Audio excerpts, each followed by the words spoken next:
right. We are back for another episode of Eat, Drink, Write podcast, the urban fantasy whiteboard podcast. We're going to pick right back up where we left off last time. We were talking about what is urban fantasy. And so we'll just jump right on into it. Actually, first, I suppose we should say what we're eating and drinking this time. Absolutely. What are you drinking? I am drinking English breakfast tea. It's the best tea in the world, just saying. Oh, nice. What are you drinking? I am back on my wine again. I've got Corbel Brut Pink Sparkling Wine. I'm on the keto diet, so I have to have drinks that don't have sugar, so I can drink Brut wines. So that seems to be my thing lately. So today is Corbel. We are eating fajitas that we made here at home, and chicken and cheese, so that is our exciting meal for the day. So as I said, we are going to just jump right back into what we were talking about. What is urban fantasy?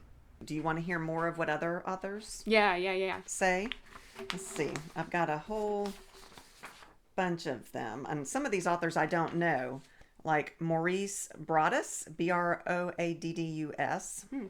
He says, for me, I go with the simple definition of it being a story where the city is as much a character as anyone else running around, such that if you were to remove the city, the story doesn't work as well. Absolutely. In short, I need an urban fantasy to take me to a place, which that's one of the most succinct definitions for what we were talking about. The city, the setting being a character. Right. I love that definition. I do too. Maurice Broaddus. Okay. And then Emma Jane Holloway, she says, urban fantasy is about the junction of our everyday modern world with the realm of the fantastic. Gotcha. Sometimes the supernatural world is common knowledge and sometimes not. That's the masquerade you were talking about. Right. I don't think the genre needs to be any more defined than that. In fact, it shouldn't be. Which I like that concept as well. Because I do too. Instead of rigidly defining something where we then have to bend and break the rules, why not just have a definition that is it's more open-ended. Yeah. And you have a lot more room to play with there, which I think honestly any fantasy genre should have. I agree. Yeah. Amanda Bonilla. Urban fantasy is by far my first love in the genre of fiction. It combines so many elements that I love: mystery, action, the paranormal, and elements of romance. I am a huge fan of urban fantasy's dark, edgy vibe and the stage that it sets for feisty, tough heroines who live their lives on their own terms and possess the self-confidence and skills necessary to save themselves, which I love that too. That's pretty good. And but it does mention heroines specifically. And I do just want to, male protagonists, there are some good ones out there. There are. So I think also, I feel like the urban fantasy genre probably started out with more female protagonists. That's just what I've come across. Typically, if I pick up a book that would be classified as urban fantasy, it typically, in my experience, has a female protagonist. But I think that's broadening a lot, which is pretty cool. But I did like that definition. Now, when we were talking about romance and the difference between the story being romance versus fantasy, there is one example that I can think of that is a very excellent combination of both, and that is Kresley Cole. Oh, yeah. Her worlds are definitely have that urban fantasy element. It's in the modern world. There is a masquerade. Absolutely. All of these wonderful creatures that they have. And Valkyries, werewolves, vampires, but anything. It is definitely romance because each book is a particular couple and their relationship arc. Yeah. But her fantasy world, her world building was amazing. She is an amazing writer. She is. Well, for the longest time, I didn't read those books because they were classified as, romances. And I was like, no, I don't want to do it. I eventually had to force her to read them. Eventually, I picked them up, and they are incredible. And the way she writes them is pretty fantastic. She is one of my author heroes. Which she writes another one that is also, I think, it's technically young adult, but I would say that it's urban fantasy. It's her tarot card series. Yes, Poison Princess is the first one. Yes. And again, it's Kresley Cole, and they're very good. Yeah, she's amazing. She's actually got an erotica series as well. She is branching out there and doing all these different things. But my favorite series of hers is the Immortals After Dark. Immortals After Dark. Yeah. Oh my God, she is absolutely amazing, and it brings that true element of fantasy, which I crave. That I love fantasy, but I also love romance, and so to get those two put together, sometimes you get romance that are great romances, but not so good at the fantasy part of it, Right. and to have both of those elements for me is amazing. So I want to write some of those as well. Right. Which I have thought, I thought romance was an easier genre to write until I tried to write one. Those are not easy to write. I think nothing's easy to write. I think you're probably right. You're probably right.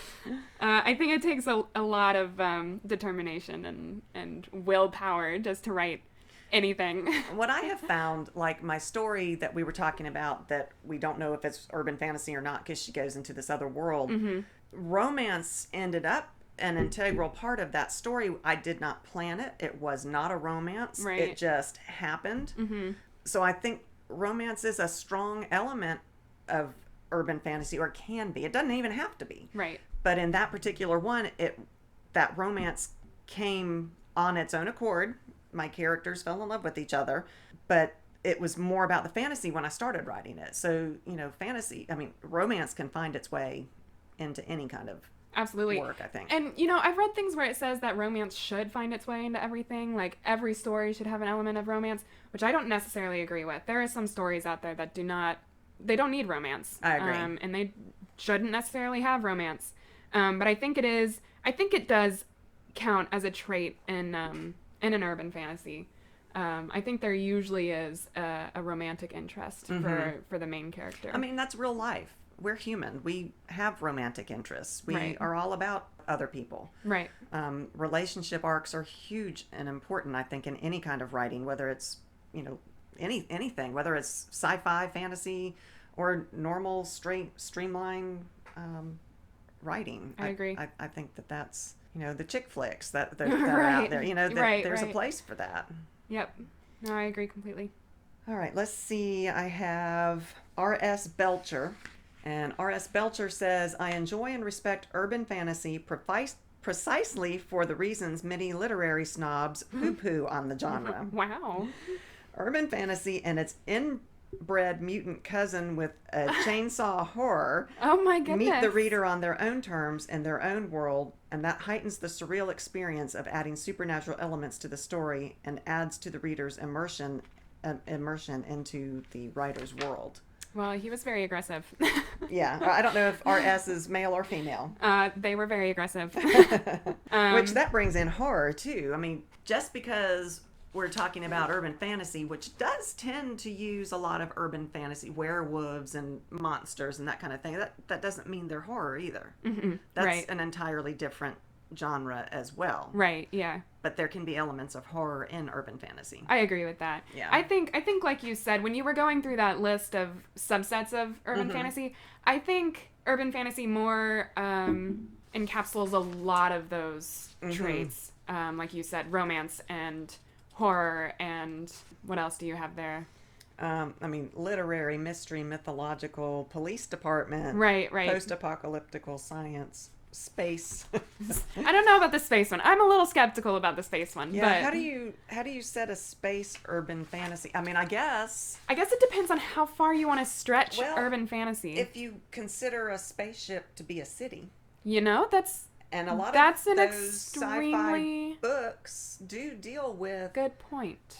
a ship malfunctioning, which becomes that Right. setting is its own Okay. character. But then you would have to have that ship malfunction because of some magical input, or the person who's Yeah. commandeering it has to be As opposed to Alien, where it was a that bad would, guy. And that would be like a sci-fi. I think that would More fall under sci-fi. sci-fi. But if you're on a spaceship and the reason they're on the like spaceship the 100, is the TV series. I haven't read the books. There are books. There are books, yeah. But it starts off on a spaceship, and that spaceship is their city. That's their only But I don't know that I would call the 100 an urban fantasy. I don't know what I would call it. I don't either. I mean, they come to Earth, which is not urbanized. It's not post-industrial anyway. Right, but you're still missing that element of magic. Do you think that an urban fantasy has to be post-industrial? I don't think so. Because we were talking about, you could probably set it in the 1600s and still make it absolutely. Because urban fantasy. I think you can always go back, to pre-industry times, pre-industrial times, and you can have a real city with people who live their everyday lives and however they live them, and add a supernatural or magical element, and you can still call that urban fantasy, in my opinion. I think there are lots of ways to stretch it. I think is so too. What this is really boiling down to. And in fact, I don't like the idea of fitting things, the circle into the square. Oh, agreed. There's too many. That's how you get cliches, which are not necessarily bad. Cliches are always usable. First, they're cliche for a reason. But it's always nice to step outside the box a little bit. And writers are creative. So we generally want to be outside the box anyway. Right. We're generally that kind of creature. And also, but even on that point, I like writing whatever I think is fun. So if I find writing, there are a million werewolf novels out there now, but if I want to write a werewolf novel, I'll write a werewolf novel because it's going to be fun for me. And I think that will show in the writing. In fact, when I write, it's more because it's something I'm looking for. Right. Yeah. My authors aren't writing fast enough, and so I want more of whatever particular story type, and so I'll write my own. I have more authors if you want to do it. Hear. Yes. Let's see. I've got Xandra J. Xandra J. Okay. Urban fantasy more broadly incorporates urban legends and mythology around supernatural creatures in a cosmopolitan setting. Oh, yes. Wow, I'm feeling my wine now. According to Merriam-Webster, magical realism, which is what we talked about earlier, is a literary genre or style associated especially with Latin America that incorporates fantastic or mythical elements into otherwise realistic fiction. Which, how strange is that? That's an interesting I had never definition. Tied any particular genre to a specific place. I mean, not even the United States. Me neither. Because there was one series I read that was set in Australia, and it was amazing. Yeah, I mean, I don't feel like urban fantasy is. I don't think so either. Tied to a specific area. Especially because when you think about all the urban legends, there's urban legends in every culture that you can read on. I mean, there are, the Chupacabra? Chupacabra? Chupacabra, that's it. Wow, yay wine. We can edit that out if you want. Yes, we can. Is South American in origin, isn't it? I believe so. So, I mean, there are certain, and there's a lot of what's the fox with the 9 tails? Oh, the kitsune. Kitsune. That's Oriental, Asian. Pretty sure that's Japanese. Japanese. I could be wrong about that. So, yeah, each culture has its own myths, which I love to delve into other cultures and, me too. And bring those here to America, where most of all of my stuff, or even to those countries. Write a book in those countries would be pretty fun. That would be cool. That'd be, I think, difficult for me particularly because I like to go to the places where I'm writing about. I have a book set in Savannah, Georgia, and it's one of my favorite cities in the whole country, and I'm able to write that book very clearly because of the number of times that I've been there. So writing a book in another country, which would be incredibly fun, and I think would be really cool to, write a book in a country using their urban legends and stuff. Especially if you have the chance to go there and feel and immerse yourself in their culture so that you can be realistic. Exactly. Because I don't like it when people try to write what they don't know. Agreed. Yeah. And so for me, if I was writing about something in Japan, I would need to go to Japan. You got to feel it. You got to taste it. You've got to know what you're talking about. I agree. There's a different feel to all these different places. Right. Which I'm hoping with this podcast, we're going to be able, we'll be able to go places. And travel to different places and report on that feel. And I think that'd be a lot of fun. That would be fun. Yeah.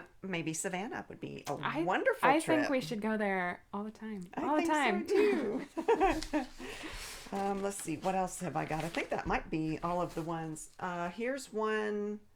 Joanna Penn. Okay. She said, urban fantasy has been defined by the places in which the fantasy is set, i.e. the urban environment. Right. It gives flexibility in terms of the time period. The city could be in the Victorian, Tudor, post-American Civil War, whatever. So that was what we were talking about. Right, right. As long as the fantasy is rooted in the city, it's urban fantasy. She said, whilst I can see the sense of this, I don't like to chain what I consider to be urban fantasy to being set in densely populated cities. I think urban fantasy novels can and do roam into the countryside, small towns, and villages, and sometimes only one cottage. Yeah, no, I think that's a really good. I'm glad she added that because I agree with that. I don't think it has to be set in a city like Atlanta or New York City where there are like hundreds of thousands and millions of people. I don't think that's necessary. Like, talking about TV shows, not books, but Supernatural, there are so many little tiny towns that they go to that have a vampire problem or whatever. Right. And that's urban fantasy. I agree. So yeah, I agree with that too. So I don't think I had anything more. Did you have anything more? There's so much we could talk about. We could talk about it forever and ever. Another page. Oh, good. So this author wrote 5 elements all urban fantasies must have. And it was written by Michelle Baker. Okay. And Michelle Baker is a 2009 graduate of the Clarion Science Fiction and Fantasy workshop. And she says, this was a neat article, 5 elements, because I was like, okay, let's see what 5 elements all must have. What are these rules we have to be bound by? Right. And she said, first is the city. She said, the urban and urban fantasy means that the setting should always be one of the main characters. While books with urban fantasy flavor may be set in rural areas, historical periods, small towns, or even secondary worlds, which answers my question. True. Yeah. The classic urban fantasy setting is a dense, highly populated present-day metropolis. Think London, New York, or San Francisco. See, she goes with the densely populated, and we just talked about, I don't agree. Number 2, you have to have magic. The fantasy part means that somewhere running through the veins of that sophisticated city is something wild and strange. Paranormal elements like ghosts, werewolves, zombies, and vampires certainly count, but if you really want to hit the urban fantasy sweet spot, at some point you'll have to have a character cast a spell or perform a ritual. Interesting. That is interesting, but I disagree. Part of the fun of urban fantasy is figuring out the interplay of magic and technology. And these rules differ from universe to universe. Can fairies ride the subway? Do vampires work night shifts at hospitals? Are computers and magic mutually hostile? Or is there a whole branch of magic that depends on good Wi-Fi? Right. Oh, I mean, so that's an interesting thought. Yeah. Number 3, the mystery.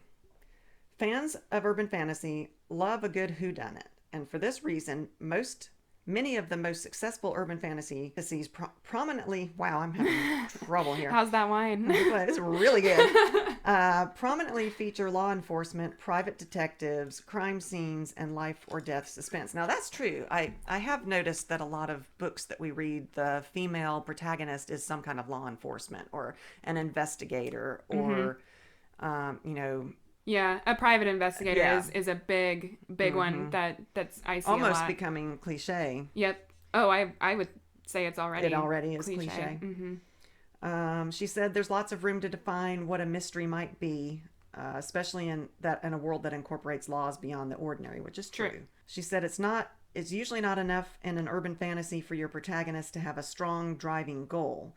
There should also be a huge, possibly frightening unknown that gradually unfolds throughout the story thanks to clever and persistent investigation. I so could she see thinks that. Mystery, which I don't think mystery has to be. I don't think so either. I'm trying to think of a good one. I'm trying to think if there were mysteries involved with the Fever series. Mm. I don't think it was Karen Moaning. Yes, Karen Marie Moaning wrote this series. It's the Fever series, and the first book is Dark Fever.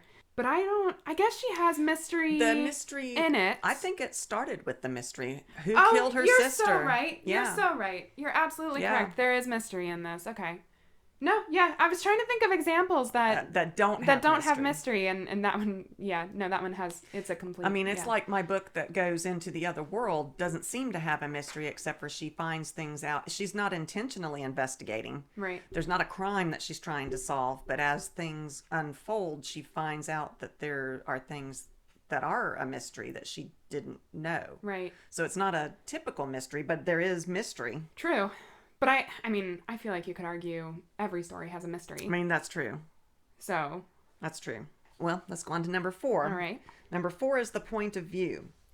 Oh, I did mean to bring that up. Okay. Because I feel like every urban fantasy that I've read, including the ones with, either female or male protagonists, they're always in first person. Mm-hmm. Always. Mm-hmm. It's always from the point of view within your main character's head. I love that. Although, going back to Kresley Cole, hers are not first person. You're right. But she's not necessarily urban fantasy. Agreed. She's romance. And also, her style of writing takes that third person and makes us feel like we're in their heads. It's almost like a first person. It's very book. good, right? She is amazing. And I think hers are necessary to be third person because she bounces back and forth from between the male and the female in the relationship. Right. Yeah. All right, so this lady, who are we talking about? Michelle Baker.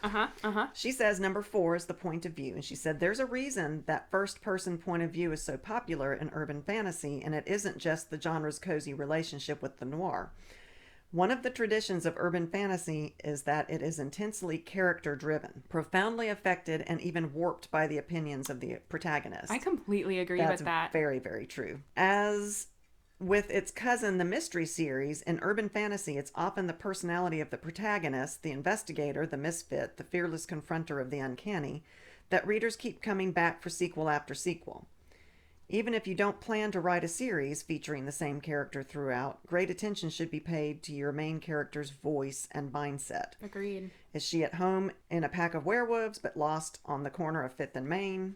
Is he irritated and unnerved by the supernatural elements that are taking over the city that he grew up in? Make sure you know the lens your character is looking through in a story and how it shapes or obscures the view.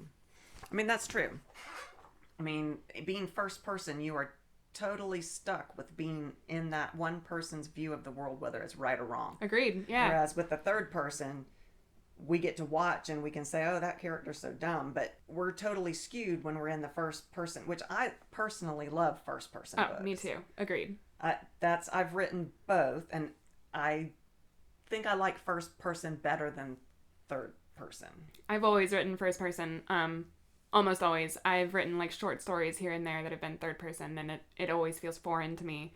But that's probably because I've always written in first person. I love first person. One of my newer books that I'm writing is first person present tense. Present tense. Which is difficult. Uh-huh. And it's not something I don't think would ever be published without me having first. I disagree. I think that there are first person present tense books. I mean, The Hunger Games was first person present tense. Was it? It was. So I read think all of those, but I don't remember that. Mm-hmm.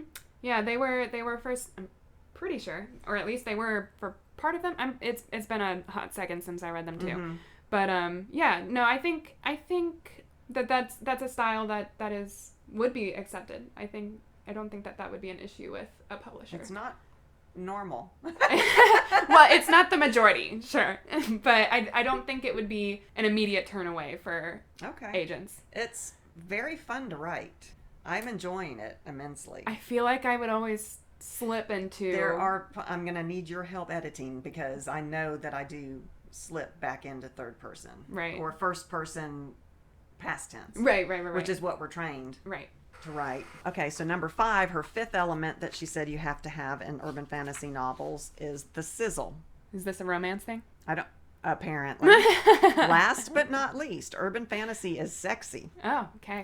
Even if you don't have an all-out love scene or fully developed romantic relationship in your story, if you're going for a classic urban fantasy, then you'll want to make sure that sex simmers somewhere in the background. A lingering gaze, a billowing coat, a bit of bare leg, these things can go a long way towards creating a sensual atmosphere that keeps every page electric and exciting, even when it's not a crime scene to investigate. You know, I think that's true. Like you said, you know, they're normal people, especially when you're in the first person point of view. You know, think about your daily life. Like, you interact with people all the time. And that's not to say that, like, it has to be a romance, but, you know, if you come across a person and you think they're attractive, you're going to think about that. That's true. And you're in the first person point of view. And so there's going to be that, I think, in an urban fantasy if you have that point of view. The one author that I think gets into your head better than any other author, you know who I'm going to say?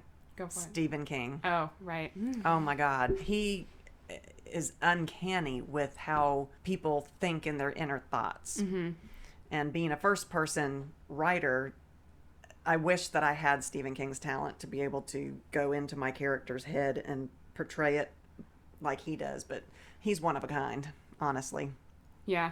Yeah, I mean, I want to say that you could probably get there with practice, but I have no idea. Yeah, I think he's one of a kind. So that's all I've got on urban fantasy. Do you have anything else you want to add?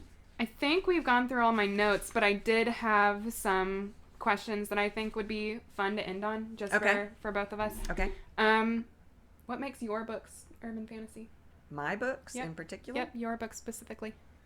My most recent one that I'm actually trying to get published right now, the Frickin' Fairies series, it is set in... Now, my main character, has no magic whatsoever. She is totally human. Very human. She just gets pulled into the magic world, which is a masquerade, because of some unfortunate incidents that happen. It's a humorous, light fantasy. It's nowhere near the dark, edgy noir that a lot of urban fantasies are, but I still think it's urban fantasy because it is set in absolutely. Atlanta. Yeah, for sure. And she's a bookstore owner and gets dragged into the world of the fairies and all the other supernatural characters. The fae is what I call them, and just ends up way in over her head, and it's amusing. But I do think that being in this world makes it's in this world, starts in Atlanta.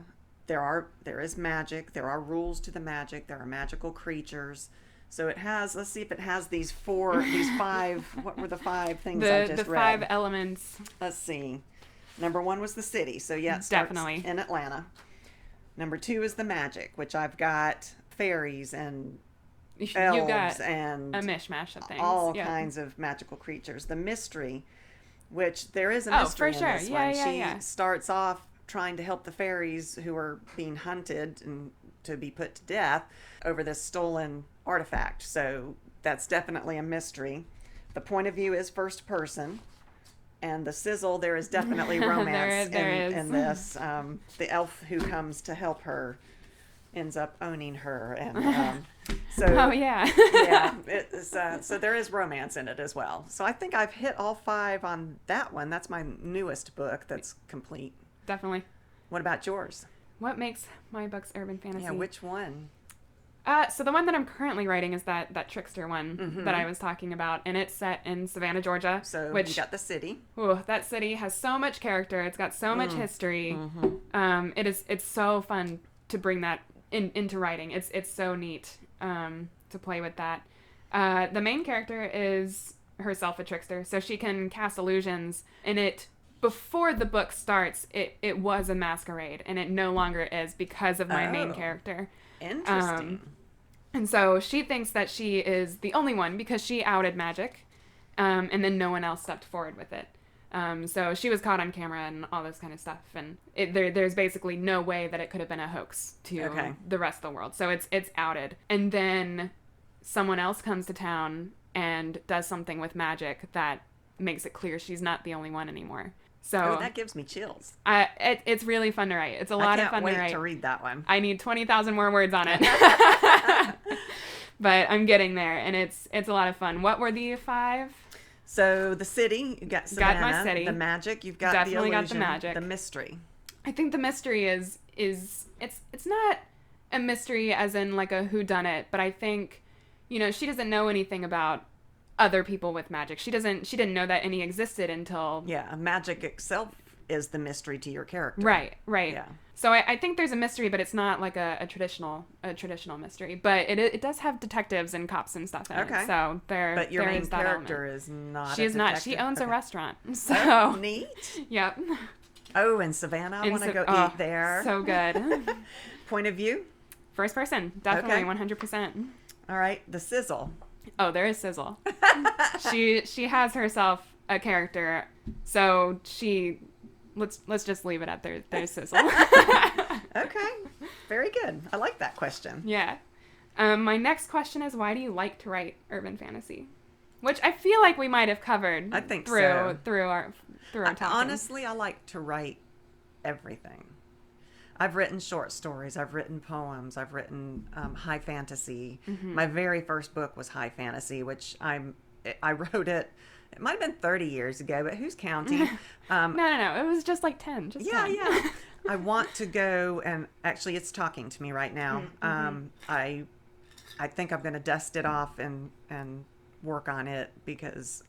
So honestly, I like writing. Just in general. Period. Yeah. In fact, one of my favorite things to do is we do paragraph writings Yep. where you and I get bored and we'll send the other a paragraph and the other has to pick up with the story and we write back and forth, and we've come up with some amazing writing that way. Those are a lot of fun. I do something similar on my own. I do sentence writing. Mm-hmm. So I get a sentence from a friend or, a random book or something that I see on the internet or whatever.